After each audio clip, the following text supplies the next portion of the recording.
Hello everyone. In today's video we will be talking about the gifted children. So earlier we saw the slow learners and now we are going to talk about the gifted children. So gifted children are also defined in different ways, and Harry Gust defined the gifted child as the talented or gifted child is one who shows consistently remarkable performance in any worthwhile line of endeavor. So we should focus on the word consistently remarkable performance. So it's not that today he has performed nicely and then after 2 days he is not performing. So that is not gifted. So gifted means something which he is persistently or consistently showing the performance. Prem Pariksha described the gifted child is one who exhibits superiority in general intelligence, or the one who is in possession of special abilities of high order in the field which are not necessarily associated with high intelligent quotient. So they are someone who is showing some kind of superior intelligence in any of the abilities. So need not be in all aspects. This giftedness can be in one particular aspect also. So you may be gifted in singing, you may be gifted in music, you may be gifted in something else. So it does not mean that you are having some kind of high intelligence. No, you are gifted in one particular area. It may so happen. Now what are the characteristics of this gifted child? Gifted child is essentially an exceptional child. So he is an exceptional. Something which nobody is having, something which is not seen in a normal child. He is having some kind of unique ability. In comparison to the children of his own group, he is superior in some ability or group of abilities. So he may not be superior in all the abilities, but in some of the abilities if he is superior. Like we have this chess player. Okay, so he is gifted in that area. Even you must have heard a person who became an MBBS at a very young age of 14 years. That means he was gifted in that area. Some from the childhood they are very much gifted. One small child, he was reciting all the Vedic slokas. So he is gifted in that particular area. In most of the cases, the gifted children always exhibit superior performance in the area or areas of their giftedness only. So if he is good in one area does not mean he is good in another area. Like Lata Mangeshkar, she was gifted in music, okay, for singing, but that doesn't mean that she will be good in all the aspects. So the term giftedness includes not only the academically talented but also those who show some kind of performance or excellence in the area of music, dance, drama, painting, sculpture, writing, other creative arts. Like recently there was in the newspaper that a small girl of an age of 10 have published her own books, and by the age when she was of 7 years she had already published 2 books. So that means she is gifted in the writing and creative work. Mechanical work, some can be good in social leadership, creative scientific experimentation and exploration. In this area also you can be gifted. You can be gifted in some kind of games or sports.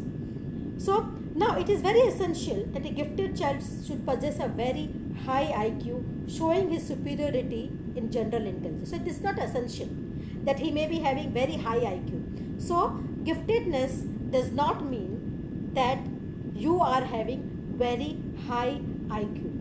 Okay, so you may be having the similar IQ like the others, but you have a general intelligence higher in a particular area compared to others. So now we have to see as a teacher that we are giving proper attention and opportunity. So if you come across a gifted child, then you should see to it that you are giving him proper attention. Otherwise what will happen? They will not understand and they will not be attentive in your class because they are quite ahead of you. What you are teaching, they are quite ahead of you, and they may not like to attend your classes, and this may create disinterest in the classroom. You must have seen that some students, they are taking 2 classes simultaneously. वो इतने gifted होते हैं कि उनका इतना high understanding होता है कि वो एक साथ जो है 2 क्लासेस कर सकते हैं. आपने देखा होगा कि कुछ लोगों को जो है सरपास करके डायरेक्टली MBBS डिग्री 14 ईयर्स को दे दिया. क्यों? क्योंकि ये माना गया कि उसकी जो अंडरस्टैंडिंग है वो बहुत ज़्यादा है और वो बहुत जल्दी कैचअप कर सकता है. लेकिन अगर आप उसको प्रॉपर अटेंशन नहीं देते या उसको आप अपॉर्चुनिटी टू एक्सेल नहीं देते तो शायद वो जो बच्चा है वो माल एडजस्टेड चाइल्ड भी हो जाता है. He may have become can be identified as a notorious child in the classroom, though he is not notorious, but because you are not able to attend him properly, this type of problems may exist. So here also it is very important that you identify these gifted children. If you fail to identify, then it is a problem. So how will you identify? You will find these characteristics in him. They learn rapidly and easily. You will find that they use a great deal of common sense and practical knowledge. So they are not the one who will be using रटा हुआ चीज़ें नहीं करते हैं. Okay, they use their common sense. They reason things out. They will not accept you as it is. They will reason it out. They will think clearly. They will recognize the relationships and comprehend the meanings. They retain what they've heard or read without much rote drill. तो उनको ज़्यादा रटने की ज़रूरत नहीं होती है, लेकिन फिर भी वो काफ़ी समय तक उन चीज़ों को याद रख सकते हैं. जो भी उन्होंने सुना है, जो भी उन्होंने पढ़ा है, उसको वो काफ़ी लंबे समय तक याद रख पाते हैं. They know about many things which most of the students are unaware. So उसके एज के जो बच्चे हैं जिनको जो चीज़ें नहीं पता वो उनसे कहीं ज़्यादा अवेयर है. उनकी वोकेबलरी बहुत ज़्यादा होती है और वो इस तरह से जो अपनी लैंग्वेज भी अच्छे से यूज़ करते हैं. They use a nice vocabulary when they are communicating.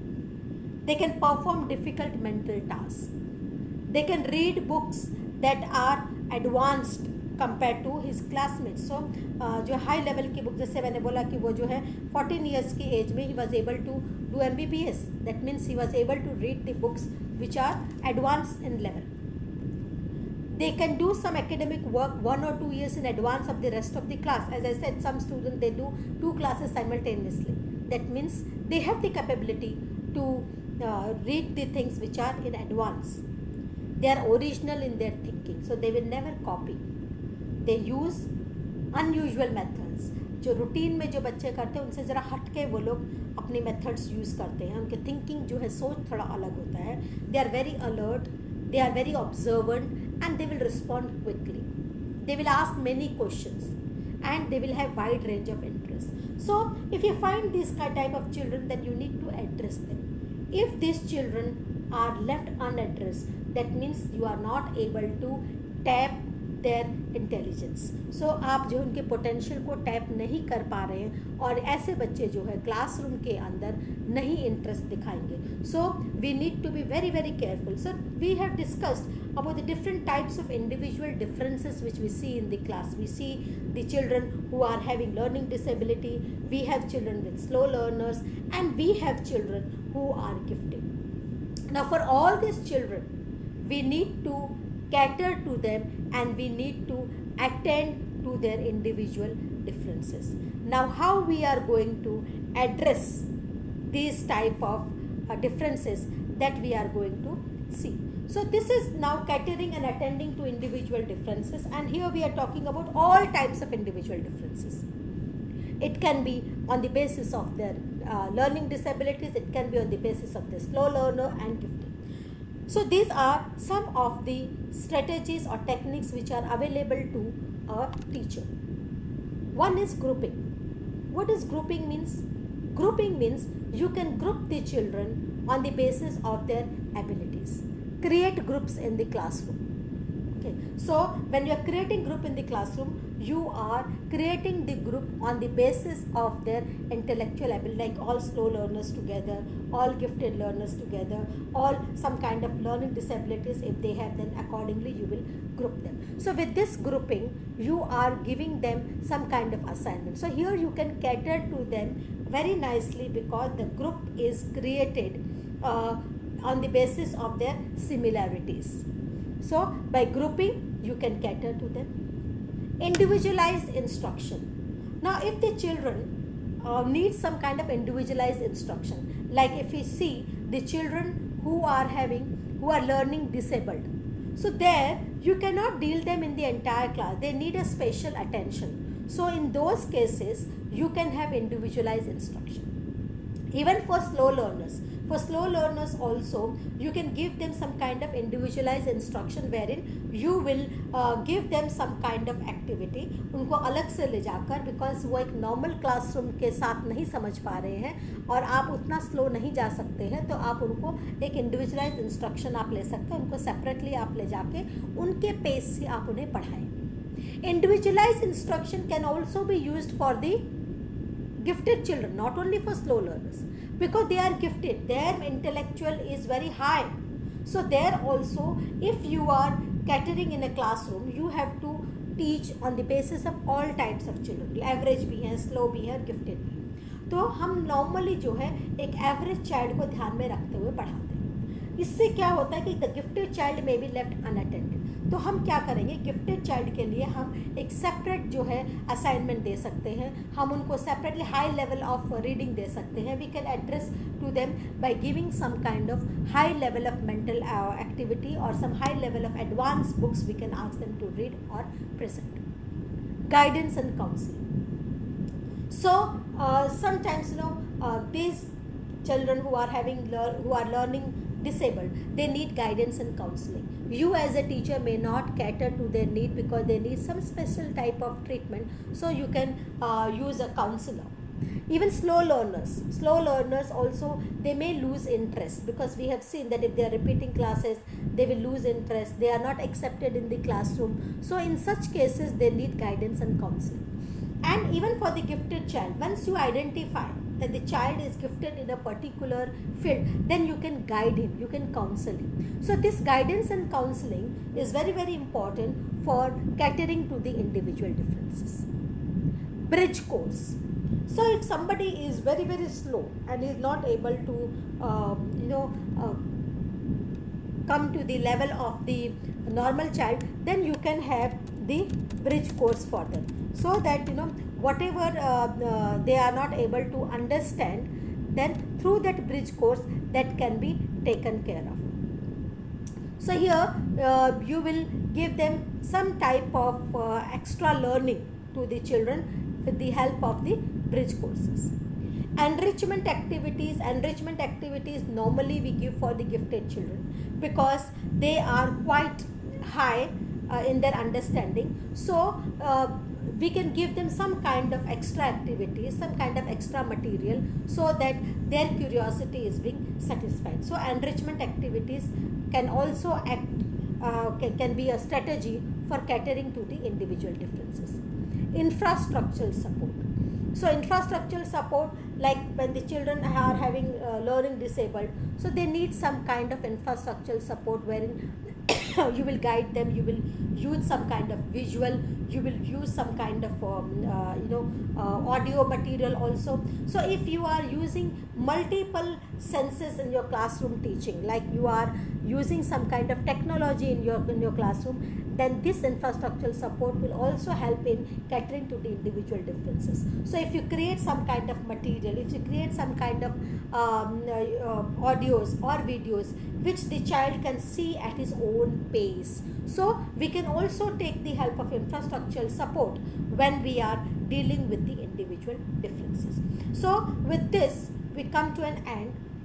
We have discussed about the different types of individual differences on the basis of their on the basis of their learning disabilities, and also on the basis of their cognitive abilities. They can be slow learners, they can be gifted learners, and how as a teacher I can cater to these individual differences. So with this we end up. Thank you.